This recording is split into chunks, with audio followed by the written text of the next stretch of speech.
ነጥብ ለ ነጥብ መ ብለን ብንሰይማቸው ይሄ ጎነ 3 ምስል ነው ማለት ነው። ስለዚህ ጎነ 3 ምስል ስንት ውስጣዊ አንግሎች አሉት? 3 ውስጣዊ አንግሎች ይኖሩታል። እዚህ ጋር እንደምትመለከቱት 3 ውስጣዊ አንግሎች አሉት። 3 ደግሞ ውስን ቀጥታ መስመሮች ይኖሩናል ማለት ነው። ውስን ቀጥታ መስመር ሐመ፣ ውስን ቀጥታ መስመር ሐለ፣ ውስን ቀጥታ መስመር መለ ብለን መሰየም እንችላለን ማለት ነው። በጣም ጥሩ። ስለዚህ ጎነ 3ቶችን በጎኖቻቸውና በአንግሎቻቸው መሰየም እንደምንችል ከዚህ በፊት አይተናል። ስለዚህ ጎነ 3ቶችን በምን አይነት መንገድ ነው ልንሰየም የምንችለው? አንደኛ በአንግሎቻቸው ጎነ 3ቶችን በአንግሎቻቸው መሰየም እንችላለን፣ በጎኖቻቸው መሰየም እንችላለን። በሁለት አይነት መንገድ ነው የምንሰይመው። ስለዚህ ጎነ 3ቶችን በጎኖቻቸው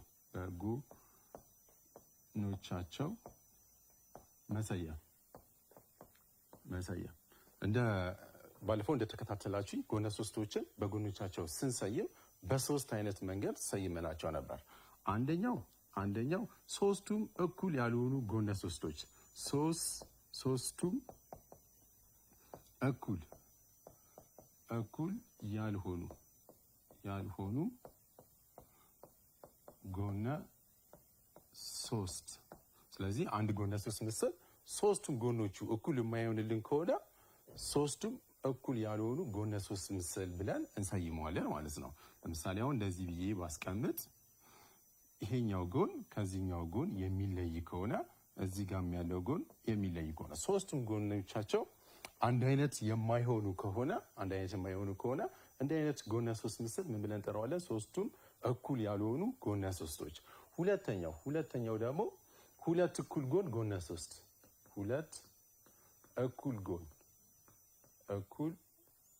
ጎን ጎነ 3 ጎነ 3 ብለን እንጠራዋለን። ስለዚህ ሁለት እኩል ጎን ጎነ 3 ደግሞ ሁለቱ ጎኖቹ እኩል የሚሆኑ ከሆነ ማለት ነው። ሁለቱ ጎኖቹ እኩል የሚሆኑ ለምሳሌ እነዚህ ሁለት ጎኖች እኩል ሆነው አንደኛው ጎን ግን የሚለይ ከሆነ እንዲህ አይነት ጎነ 3 ምስል ሁለት እኩል ጎን ጎነ 3 ምስል ብለን እንጠራዋለን። የመጨረሻው እና ሶስተኛው ሐመሩሃ ሶስቱም ጎኖቹ እኩል የሆነ ጎነ 3 ምስል ሶስት እኩል ጎን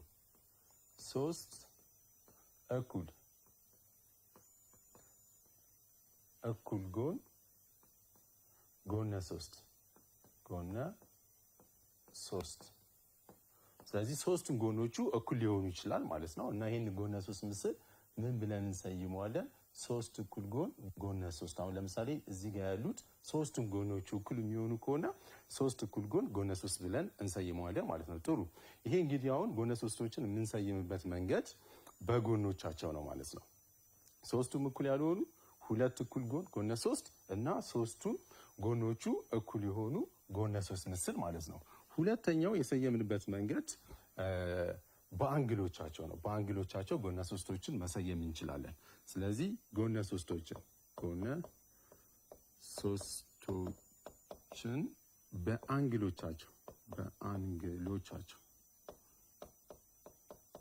በአንግሎቻቸው መሰየም። ይህንንም በአንግሎቻቸው ስንሰይም በሶስት አይነት መንገድ መሰየም እንችላለን። አንደኛው ሹል አንግል ጎነ 3 ነው። ሹል አንግል ጎነ 3 ብለን መሰየም እንችላለን። ሹል አንግል ጎነ 3 ካልን ሶስቱም አንግሎቹ ሹል ሲሆኑ ሶስቱም አንግሎቹ ከ90 ዲግሪ የሚያንሱ ከሆነ ለምሳሌ ይህን መለያ ነጥብ ሀ ለና መ ብዬ ብሰየመው ሶስቱም አንግሎች አንግል ሀ አንግል ለ እና አንግል መ ከስንት ሲያንሱ? ከ90 ዲግሪ ሲያንሱ ከ90 ዲግሪ የሚያንስ ከሆነ ይሄኛውም ከ90 ዲግሪ የሚያንስ ከሆነ እዚህ ጋር ያለው ከ90 ዲግሪ የሚያንስ ከሆነ እንዲህ አይነት ጎነ 3 ምስል ምን ብለን እንጠራዋለን? ሹል አንግል ጎነ 3 ምስል ብለን እንጠራዋለን። ሁለተኛው ደግሞ ይሄን ሀ እንበለው። ሁለተኛው ማዕዘናዊ አንግል ጎነ 3 ነው። ማዕዘናዊ አንግል ጎነ 3 ከሶስቱ አንግሎች አንዱ አንግል 90 ዲግሪ በሚሆንበት ሰዓት ማለት ነው። ልክ እንደዚህ ከሆነ አሁን እዚህ ጋር ይሄን ስትመለከቱት አንደኛው አንግል 90 የሚሆን ከሆነና ሁለቱ አንግሎች ደግሞ ሹል አንግሎች የሚሆኑ ከሆነ እንዲህ አይነት ጎነ ሶስት ምስል ማዕዘናዊ አንግል ጎነ ሶስት ምስል ብለን እንጠራዋለን ማለት ነው። የመጨረሻው ዝርጥ አንግል ነው። ዝርጥ አንግል ጎነ ሶስት እንግዲህ አሁን ዝርጥ አንግል ጎነ ሶስት ላይ ደግሞ አንደኛው አንግል ከ90 ዲግሪ ሲበልጥ ማለት ነው። አንደኛው አንግል ለምሳሌ ይሄንን መ ብለው ሀ እና ሰ ብንለው ጎነ ሶስት ምስል ሀ መ ሰ ከሶስቱ አንግሎች አንደኛው አንግል መ ከስንት ሲበልጥ? አንግል መ ከ90 ዲግሪ በሚበልጥበት ሰዓት አንግል መ ይበልጣል ከ90 ዲግሪ። ሌሎቹ ሁለቱ አንግሎች ግን እዚህ ጋር ያለው አንግል ሀ እና አንግል ሰ ሹል አንግል የሚሆኑ ከሆነ እንዲህ አይነት ጎነ ሶስት ምስል ዝርጥ አንግል ጎነ ሶስት ምስል ብለን እንጠራዋለን ማለት ነው። ስለዚህ አሁን ባለፈው ያስተማርኳችሁ ጎነ ሶስቶችን መመደብ በሁለት አይነት መንገድ መመደብ እንደምንችል በጎኖቻቸውና በአንግሎቻቸው ተመልክተናል። በዛሬው ክፍለ ጊዜያችን የምናየው ምንድነው? ባለ አራት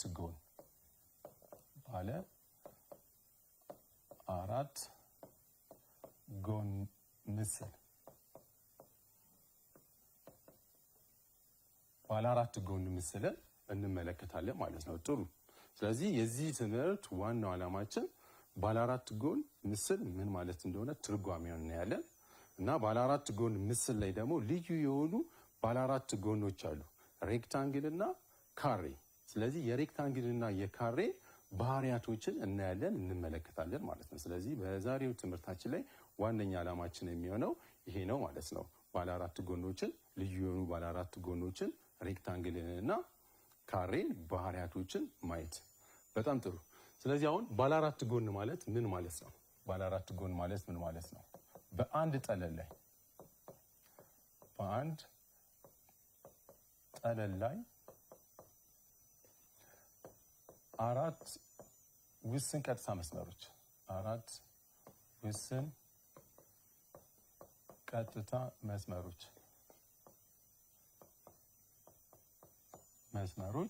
ጫፍ ለጫፍ ሲገናኙ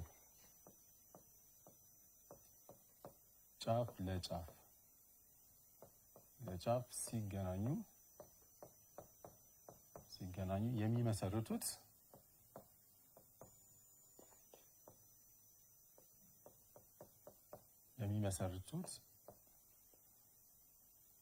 ምስል ጎነ አራት ምስል ይባላል። ጎነ አራት ምስል ይባላል። ስለዚህ ጎነ አራት ምስል ማለት ምን ማለት ነው? አራት ውስን ቀጥታ መስመሮች በአንድ ጠለል ላይ፣ አሁን ይሄ ዋይት ቦርዳችንን ብናየው አንድ ጠለል ነው። እዚህ ጠለል ላይ አራት ውስን ቀጥታ መስመሮች በሚገናኙበት ሰዓት ማለት ነው። አሁን አንድ ውስን ቀጥታ መስመር እዚህ ሊኖረን ይችላል። ሌላ ውስን ቀጥታ መስመር ይሄው እንደዚህ ሆኖ እዚህ ጋር ቢኖረን ይሄ ጎነ አራት ምስል ብለን እንጠራዋለን ማለት ነው። ምክንያቱም አራቱም ውስን ቀጥታ መስመሮች ጫፍ ለጫፍ ተገናኝተዋል። ይሄው እንደምታዩት እዚህ ጋር አንድ መለያ ነጥብ 2 3 4። እዚህ አራት ውስን ቀጥታ መስመሮች ጫፍ ለጫፍ በሚገናኙበት ሰዓት የሚመሰረተው ምስል ምን ብለን እንጠራዋለን? ጎነ አራት ምስል ብለን እንጠራዋለን ማለት ነው። ጥሩ። ስለዚህ ጎነ አራት ምስል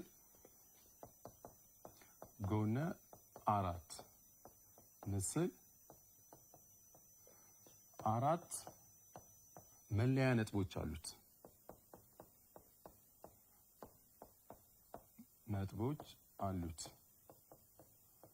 እንዲሁም ደግሞ አራት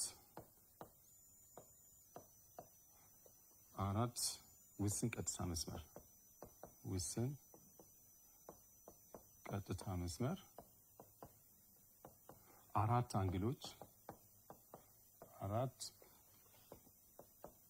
አንግሎች አሉት። ስለዚህ ይህ ጎነ አራት ምስል እንደምታዩት አራት ውስን ቀጥታ መስመሮች አሉት። አሁን ስም ልስጣቸውና እቺ መለያ ነጥብ ሀ ለ መና ሰቢ ቢሰይመው ከዚህ ውስጥ መለያ ነጥቦችን ተናገሩ ብትባሉ ስንት አሉን ማለት ነው? አራት መለያ ነጥቦች አሉን ማለት ነው። መለያ ነጥብ ሀ፣ መለያ ነጥብ ለ፣ መና ሰ። ስለዚህ የዚህ ጎን አራት ምስል መለያ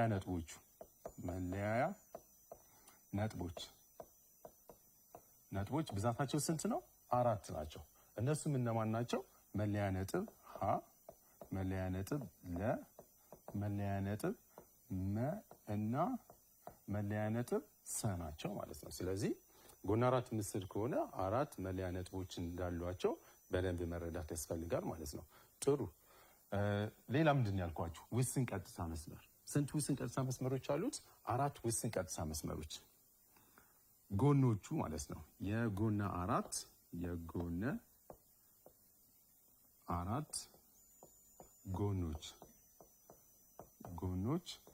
4 ናቸው። 4 ውስን የሆኑ ቀጥታ መስመሮች አሉ። ሀ ለ ብላችሁ መሰየም ትችላላችሁ። ይኸው እዚህ ጋር ያለውን ለምሳሌ ይሄኛውን መስመር ሀ ለ ውስን መሆኑን ለማወቅ ከላይ እችን ሰረዝ ትጠቀማላችሁ ማለት ነው። ስታነቡት ምን ብላችሁ ነው የምታነቡት? ውስን ቀጥታ መስመር ሀ ለ። ሌላስ? ውስን ቀጥታ መስመር ለመ፣ ውስን ቀጥታ መስመር መሰ ሰመ ማለት ትችላላችሁ። ቢቀያየር ፊደሎቹ ቢቀያየር ምንም ለውጥ አያመጣም። መሰ እና ሀሰ ብላችሁ 4 ውስን ቀጥታ መስመሮች አሉት ማለት ነው። ጥሩ።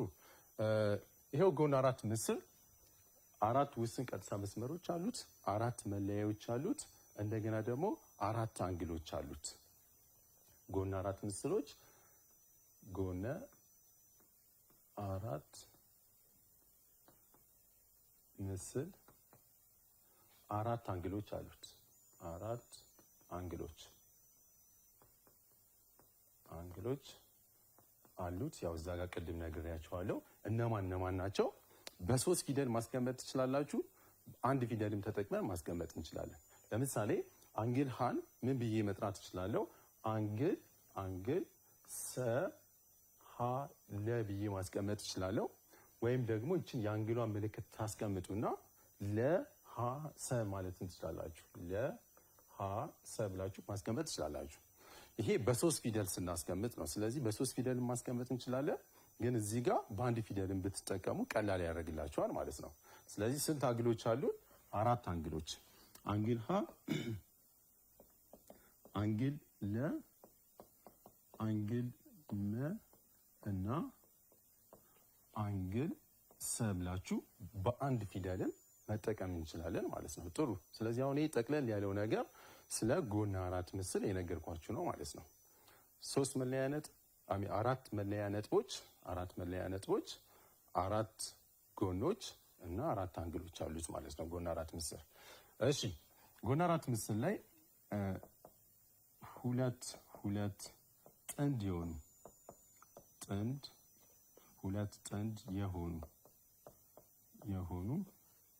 ተቃራኒ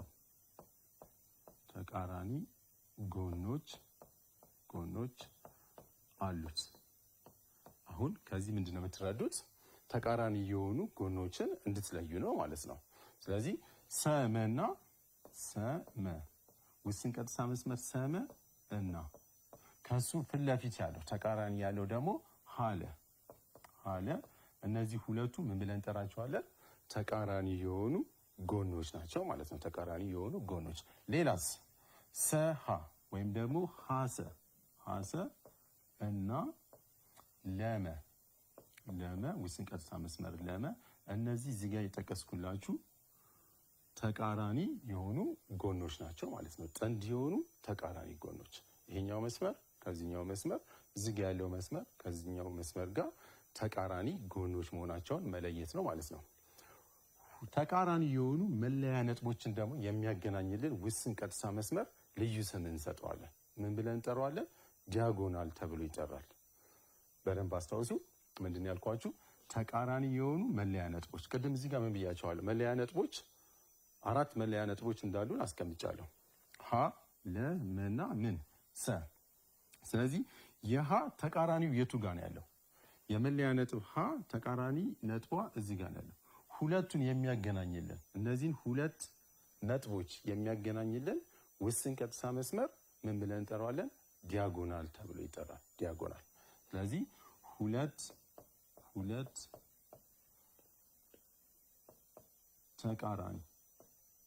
ተቃራኒ መለያ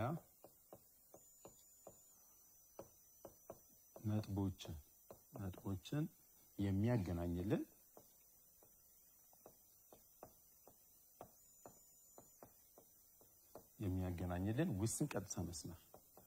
ውስን ቀጥታ መስመር ዲያጎናል ተብሎ ይጠራል።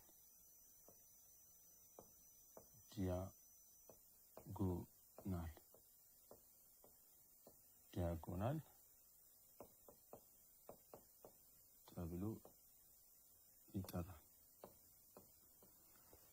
ስለዚህ አሁን በዚህ ምስል ላይ ዲያጎናሎቹ እነማን ናቸው? ያው ከዚህ ጀምሬ እዚህ ጋር ሀ መለያ ነጥብ ሀ እና መ ተቃራኒ ስለሆኑ እነዚህን የሚያገናኝልን ውስን ቀጥታ መስመር ቀጥ ያለ መስመር ዲያጎናል ተብሎ ይጠራል ማለት ነው። ስለዚህ ይሄ ውስን ቀጥታ መስመር ዲያጎናል ብለን እንጠራዋለን። እንደገና ደግሞ መለያ ነጥብ ለና መለያ ነጥብ ሰ እነዚህ ሁለቱ ምንድናቸው? ተቃራኒ ናቸው። እነዚህን ተቃራኒ አሁንም የሚያገናኝልን ውስን ቀጥታ መስመር ዲያጎናል ብለን እንጠራዋለን ማለት ነው። ስለዚህ ጎና አራት ምስል ከሆነ ስንት ዲያጎናሎች ይኖሩታል? ሁለት ዲያጎናሎች ይኖሩታል ማለት ነው። እነማን ናቸው እነሱ? ሀ ተቃራኒው መ ስለሆነ ሀ መ እና ሰለ ሁለቱ ውስን ቀጥታ መስመሮች የጎና አራቱ ዲያጎናሎች ናቸው ማለት ነው። ዲያጎናሎች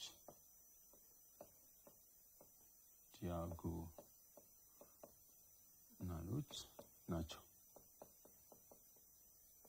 ጥሩ። ስለዚህ አሁን ምን አየን? ዲያጎናል ምን ማለት እንደሆነ ነግሬያችኋለሁ። ጎና አራት ምስል ምን እንደሚመስል ነግሬያችኋለሁ። ጎና አራት ምስልን እንዴት አድርገን መሰየም እንችላለን፣ አሰያየሙ ምን ይመስላል የሚለውን ደግሞ አሁን እነግራችኋለሁ ማለት ነው። ጎና አራት ምስሎችን ስንሰይም አሁን ይህን ጎና አራት ምስል ሲሰየም ምን ተብሎ ሊሰየም ይችላል? ሀ ለመሰ ብዬ መሰየም ይችላለሁ። ሀ ለመ እና ሰ ብለን መሰየም እንችላለን። ወይም ደግሞ መነሻ ነጥቤን ከለ አድርጌ መሰየም ይችላለሁ። ለመሰሃ ብለን መሰየም እንችላለን። ከመም መነሳት እንችላለን። መሰሃ ለብዬ መሰየም እንችላለሁ። ወይም ደግሞ ከሰ ደግሞ መነሳት እንችላለን ማለት ነው። ስለዚህ አራት አማራጮች ይኖሩናል ማለት ነው። ሰ ሀ ለመ ብለን በአራት አይነት መንገድ ጎና አራቱን መሰየም እንችላለን ማለት ነው። ነገር ግን ጎና አራት ምስሎች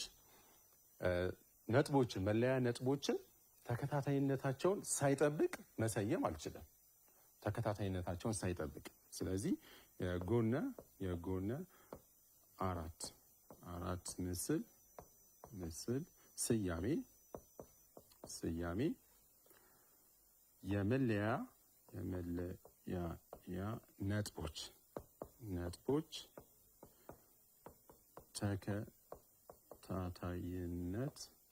ተከታታይነት መኖር አለበት።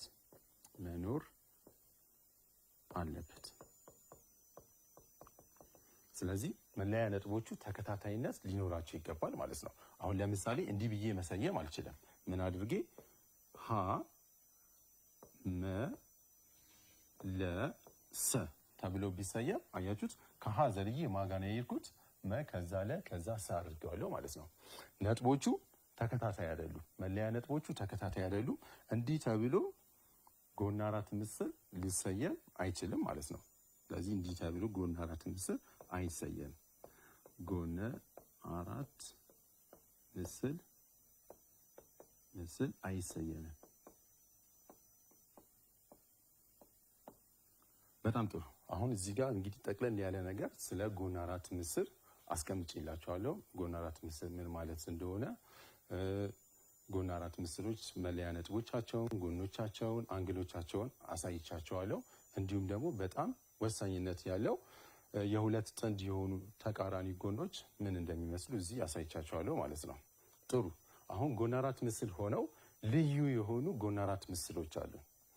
በባህሪዎቻቸው ልዩ የሆኑ ጎን አራት ምስሎች አሉ። ከዛ ውስጥ መርጠን ሁለቱን ዛሬ እንመለከታለን ማለት ነው። ሬክታንግል እና ካሬ እናያለን። ስለዚህ ቀጣዩ የሚሆነው ምንድነው? የሬክታንግል ባህሪያት።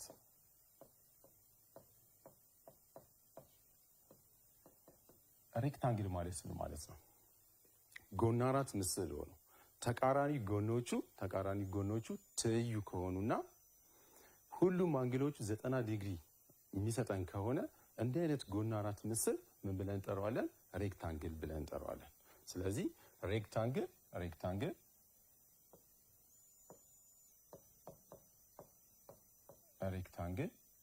ምን ማለት ነው ለሚለው ጎን አራት ምስል ተቃራኒ ጎኖቹ ትይዩ የሆነ እና ሁሉም አንግሎቹ 90 ዲግሪ የሆነ ጎን አራት ሬክታንግል ይባላል። ስለዚህ ዋናው ነገር እዚህ ጋር ምንድነው መለየት ያለባችሁ? ሬክታንግል ማለት ነው ተቃራኒ ጎኖቹ ትይዩ የሆኑ በየትኛውም አይነት መንገድ የማይቆራረጡ ማለት ነው። እንዲሁም ደግሞ ሁሉም አንግሎቹ 90 ዲግሪ ከሆኑ ሬክታንግል ብለን እንጠራዋለን። አሁን እንዲህ አይነት ቢኖረኝ ያው እዚህ እንደምትመለከቱት ይሄ የሬክታንግል አይነት ቅርጽ ነው ያለው። ሁሉም አንግሎቹ 90 ዲግሪ ናቸው። ተቃራኒ ጎኖቹ ትይዩ ናቸው። ይሄን ምልክት አስቀምጣለሁ ትይዩ መሆናቸውን። ይሄኛውም ከዚህኛው ጋር ትይዩ ነው። እነዚህ ሁለቱ ትይዩ ናቸው። 90 ዲግሪ የሚሰጠን ከሆነ ሬክታንግል ብለን እንጠራዋለን። ባህሪያቶችን በሰፊው አሁን አሳያቸዋለሁ ማለት ነው። ጥሩ። ስለዚህ ይህን ይመስላል ማለት ነው የሬክታንግል ትርጓሜ። ፊደል ልስጥ ውስጥ እቺ መለያ ነጥብ ሀ መ ሰና ረብ ይሰይመው። ስለዚህ ይሄ ሬክታንግል ሀ መ ሰና ረ ተብሎ መሰየም ይቻላል፣ ቅድም እንዳሳየዋችሁ ማለት ነው። ስለዚህ ምን አይነት ባህሪያቶች አሉት? ሬክታንግሉ እንደዚህ ከሆነ ምን አይነት ባህሪያቶች ሊኖሩት ይችላሉ? አንደኛ ቅድም እንደነገርኳችሁ የሬክታንግሉ ተቃራኒ ጎኖች ትይዩ ናቸው። የሬክታንግል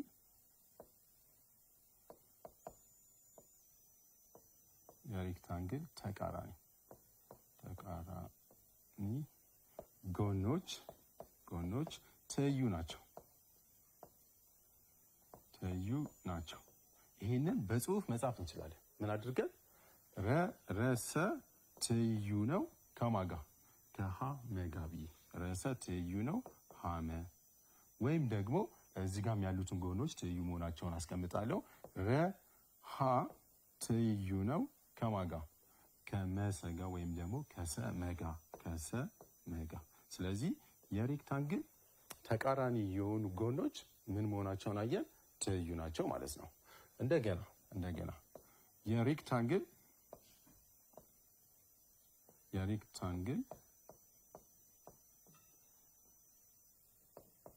ተቃራኒ ጎኖች እኩል እርዝመት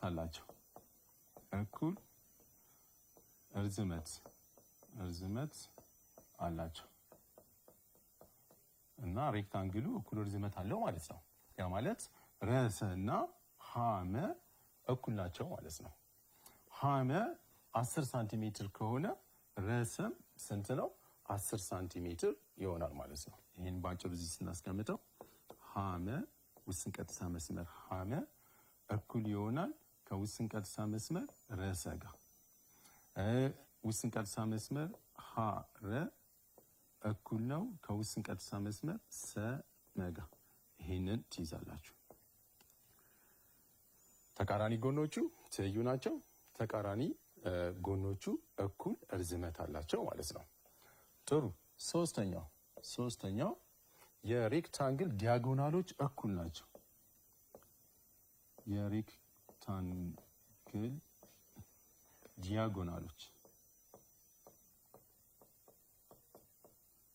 የሬክታንግል ዲያጎናሎች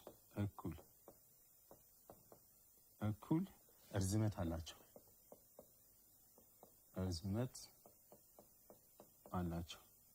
ስለዚህ የሬክታንግሉ እኩል የሆነ እርዝማኔ ያለው ማለት ነው። የሬክታንግል ዲያጎናሎች እኩል የሆነ እርዝማኔ ያላቸው። እዚህ ጋር ሁለተኛ ላይ የሬክታንግል ተቃራኒ ጎኖች እኩል መሆናቸውን ነግሬያቸዋለሁ። አሁን ደግሞ ዲያጎናሎቹ እኩል ናቸው ማለት ነው። እነማን ናቸው ዲያጎናሎቹ? ያው እዚህ ጋር እንደምናየው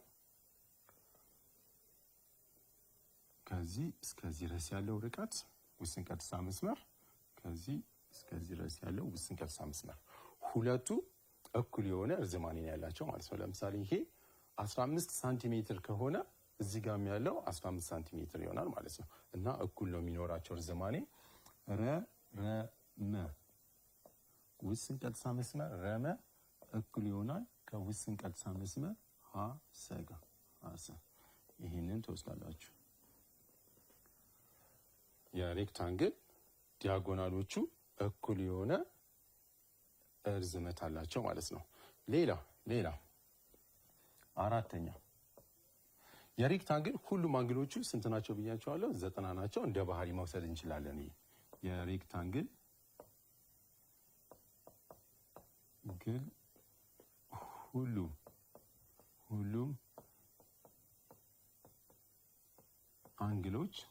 አንግሎች 90 ዲግሪ ናቸው። 90 ዲግሪ ናቸው ማለት አንግል ሀ እኩል ነው ከአንግል መ እኩል ይሆናል ከአንግል ሰ እኩል ይሆናል አንግል ረ።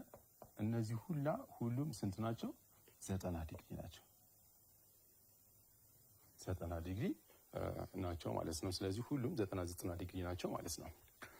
እነዚህን እንግዲህ ባህሪያቶች እንወስዳለን ማለት ነው። ሌላ አንድ የመጨረሻው አምስተኛው የሬክታንግል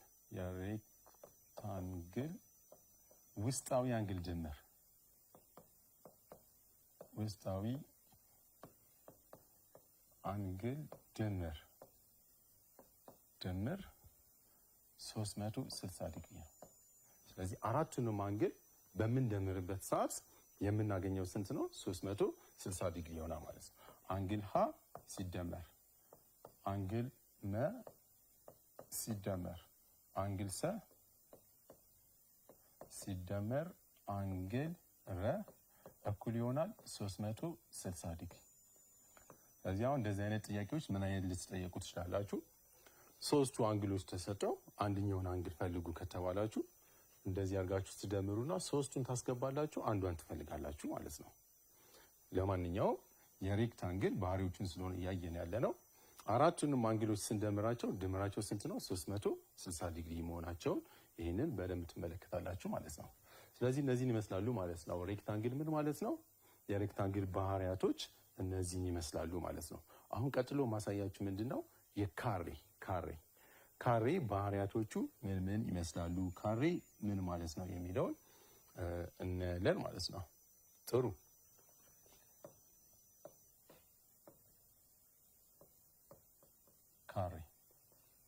ካሬ እንግዲህ ሬክታንግል ሆኖ በደንብ አስታውሱ።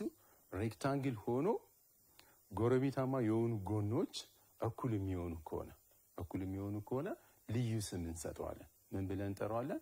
ካሬ ብለን እንጠራዋለን። ስለዚህ አሁን ቅድም የነገርኳችሁ የሬክታንግል ባህሪያቶች በአጠቃላይ ማን ይይዛል ማለት ነው? ሬክታንግል ይኖረዋል ማለት ነው። የሬክታንግል ባህሪያቶች በአጠቃላይ ካሬ ይይዛል ማለት ነው። ስለዚህ ካሬ የሬክታንግልን ባህሪ ይወስዳል እንደማለት ነው። ስለዚህ አሁን ትርጓሜ ምንድን ነው? ካሬ ካልን የሬክታንግል የሬክታንግል ሁሉም ጎኖች እኩል ከሆኑ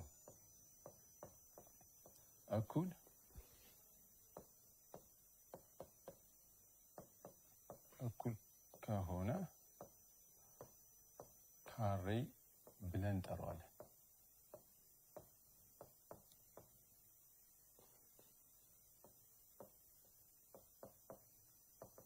ጥሩ። ስለዚህ ካሬ ማለት ይህ ነው ማለት ነው። ሬክታንግል ሆኖ ሁሉም ጎኖቹ እኩል የሚሆን ከሆነ ማለት ነው። አስተካክለን እዚህ ጋር እናስቀምጠዋለን።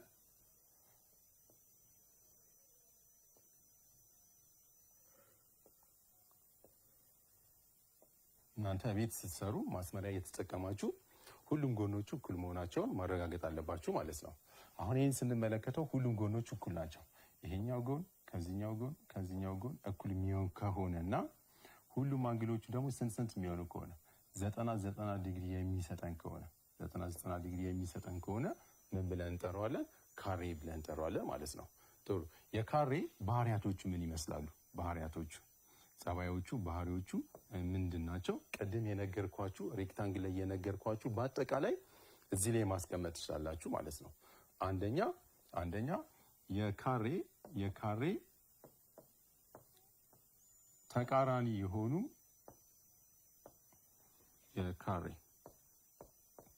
የካሬ ተቃራኒ ጎኖች ትይዩ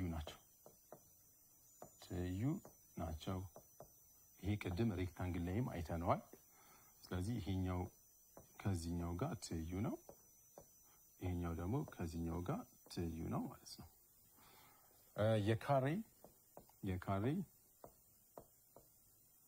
የካሬ ሁሉም ጎኖች እኩል ናቸው። ስለዚህ የካሬ ሁሉም ጎኖች እኩል መሆናቸውን ማየት ያስፈልጋል ማለት ነው። ያ ማለት ሀ ለ እኩል ይሆናል ለመ ወይም ደግሞ መለ ማለት ትችላላችሁ። ፊደሎቹ ቢቀያየሩ ችግር የላቸው። ሀለ ለመ ወይም ደግሞ መለ መሰ እኩል ይሆናል ሰሀ ብላችሁ ማስቀመጥ ትችላላችሁ ማለት ነው። ሁሉም ጎኖቹ እኩል ናቸው። ከዚህ እስከዚህ 10 ከሆነ ሁሉም ዙሪያው ስንት ነው ማለት ነው? 10 ይሆናል ማለት ነው። የካሬ ሁሉም አንግሎቹ 90 ዲግሪ ናቸው። ያው እዚህ አስቀምጬላችኋለሁ። ሁሉም አንግሎች 90 ዲግሪ ነው። 90 ዲግሪ ነው። ሁሉም አንግሎቹ 90 ዲግሪ ናቸው። የካሬ ዲያጎናሎች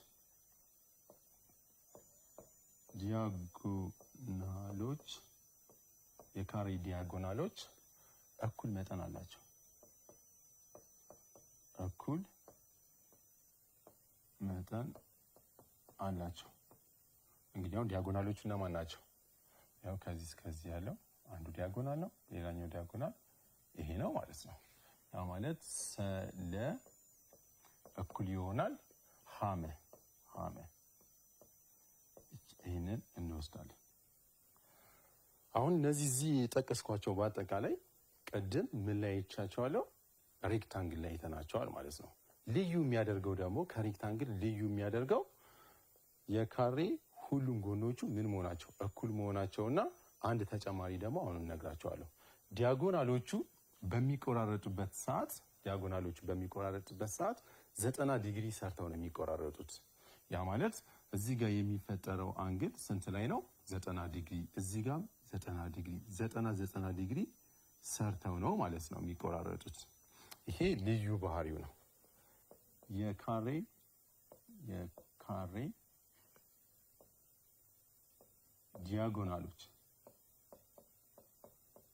ዲያጎናሎች ሲቆራረጡ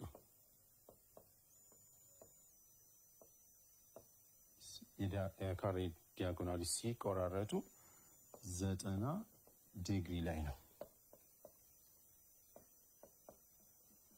ሌላ ተጨማሪ እዚህ ጋር ዲያጎናሎቹ በሚሄዱበት ሰዓት ዲያጎናሎቹን በምንሰራበት ሰዓት አንግሉን ሁለት እኩል ቦታ ቆርጠውት ነው የሚሄዱት።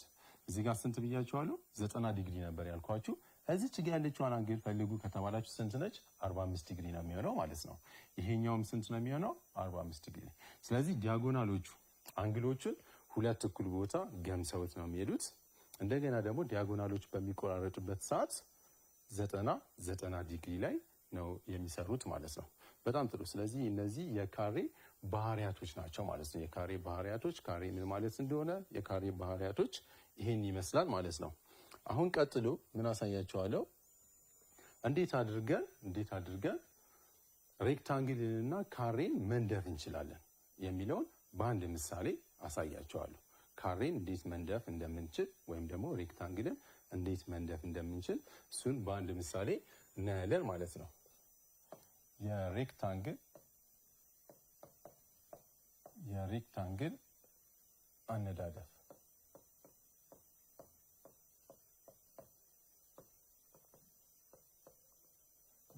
አነዳደፍ በምሳሌ ላሳያችሁ። ምሳሌ ርዝመቱ 4 ሳንቲሜትር እና ወርዱ 3 ሳንቲሜትር የሆነ ሬክታንግል ንደፉ።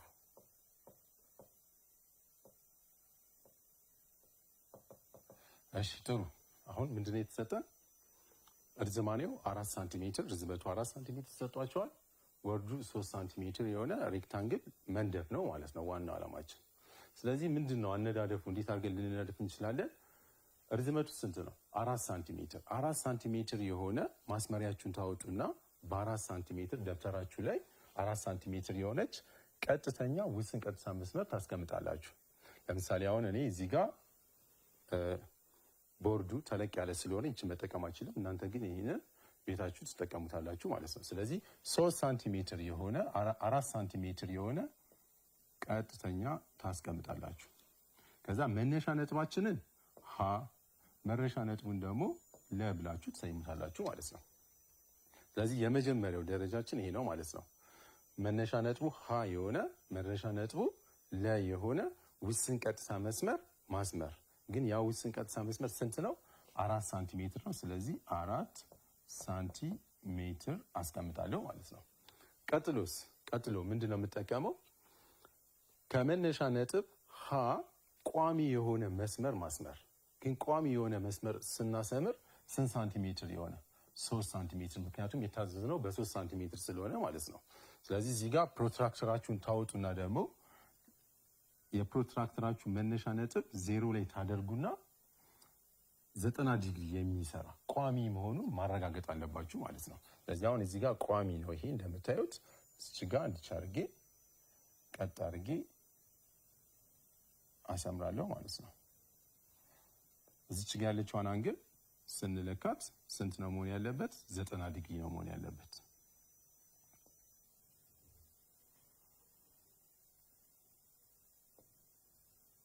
ስለዚህ ይህን ስትለኩት 4 ሳንቲሜትር፣ ይህን ስትለኩት ደግሞ 3 ሳንቲሜትር መሆን መቻል አለበት። እዚች ጋር 3 ሳንቲሜትር ላይ እንቆርጠውና አንድ ሌላ ስም እንሰጠዋለን። ለምሳሌ ማብዬ ይሰይመዋለሁ፣ ሰብዬ መሰያም። በሶስተኝነት ደረጃ መነሻ ነጥባችንን ለላይ እናደርግና አሁንም ቋሚ የሆነ መስመር በ3 ሳንቲሜትር ቋሚ የሆነ መስመር እዚህ ጋር ሰራለሁ ማለት ነው። ስለዚህ በ3 ሳንቲሜትር ያው እዚህ ጋር ቀጥ አድርጋችሁ ማስመሪያ ተጠቅማችሁ እዚህ ጋር የሚፈጠሩት አንግሎች 90 ዲግሪ የሆኑ 3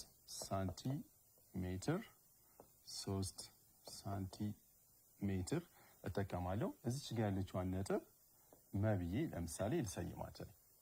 አሁን የሚቀረን ምንድን ነው?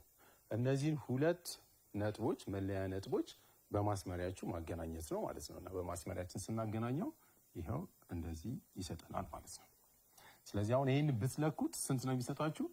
4 ሳንቲሜትር ይሰጣችኋል። 4 ሳንቲሜትር። አሁን የተፈለገው ሬክታንግል ይሄን ይመስላል ማለት ነው። ስለዚህ ስያሜው ምን ይሆናል? ሀ ለመሰብላችሁ የተሰጠውን ጎን አራት ምስል ወይም ደግሞ ሬክታንግል ትሰይሙታላችሁ ማለት ነው። በጣም ጥሩ። ስለዚህ በዛሬው ክፍለ ጊዜያችን ምንድነው የተመለከትነው? ጎን አራት ምስል ምን እንደሚመስል ጎን አራት ምስሎችን ባህሪያቶችን ልዩ የሆኑ ጎን አራት ምስሎችን ሁለት አንጥቼላችኋለሁ። ሬክታንግልን እና ካሬ የእነሱን ባህሪያቶች አይተናል፣ ተመልክተናል ማለት ነው። እንዲሁም ደግሞ ጎን አራት ምስሎችን ወይም ደግሞ ሬክታንግልን እንዴት አድርገን መንደፍ እንደምንችል አሳይቻችኋለሁ። በዚህ ተመሳሳይ ሁኔታ ካሬንም መንደፍ ትችላላችሁ ማለት ነው። ምንም አይነት ልዩነት የለውም። አሁን የተከተልኩትን ዘዴ በመጠቀም ካሬንም መንደፍ እንችላለን ማለት ነው። በቀጣይ ክፍለ ጊዜ እንገናኛለን። ለዛሬው እዚሁ ጋር ይበቃናል። በሰላም